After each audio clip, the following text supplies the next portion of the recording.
driving home from seeing Wolverine. No, The Wolverine. The Wolverine. So, in case you don't know, it's a movie about Marvel character, the X-Man, Wolverine. It's a direct sequel to X3, The Last Stand. The And- horrible, the infamous X3.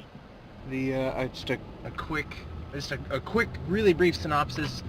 The guy goes to Japan to visit a guy who's dying that he saved at World War II, and he's presented with an opportunity to become mortal, and he never really agrees to it, but it kind of happens anyway. It's your basic Superman kind of setup where, you got this basically, almost invincible character, and he's introduced to his kryptonite element, which is really well.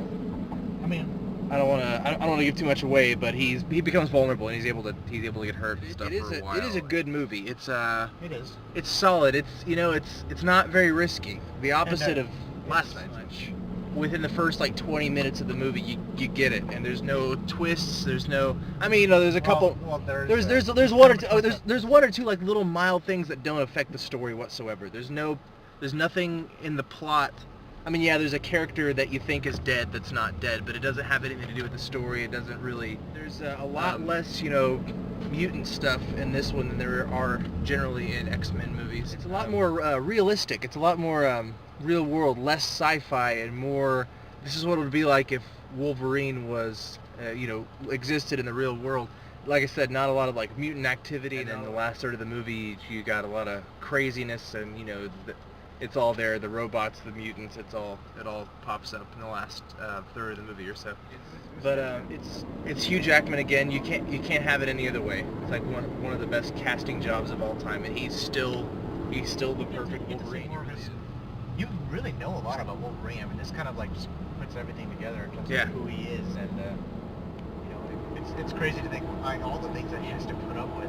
Right. And emotionally, his relationship with Jean Grey and. Right, and the guilt that he felt for what happened to her. Yeah, and really, he makes. It's like I don't want to give too much away here. He comes to terms. Right. With dealing with Jean Grey's loss. Yeah. I like that they put it in a different setting. I like that it's in Japan. Yeah, and that's also another point. The casting. Yeah. A lot of Asian actors, and right. I think they should do a lot more of that. Yeah. It adds a little different dynamic to the Wolverine's just going to slice up another bunch of American people and other mutants. It's something a little.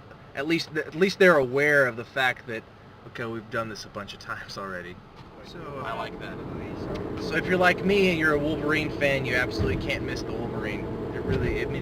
But in general, if you're an X-Men fan, you're gonna have to watch this because it's pretty vital in terms of from X-Men First Class to this movie. That's true. Everything in but between. Anyway, it's a solid movie. It's a solid Marvel superhero movie.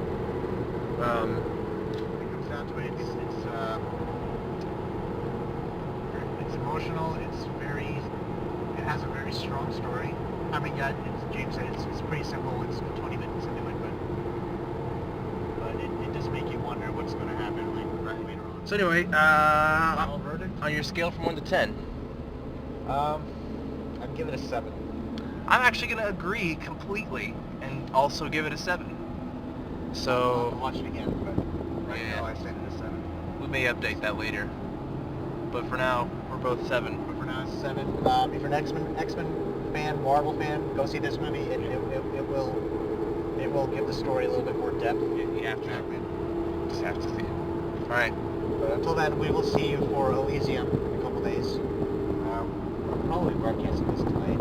Yep. Not tonight, the premiere night. Right. So, right. Until then, Reservoir Brothers over and out.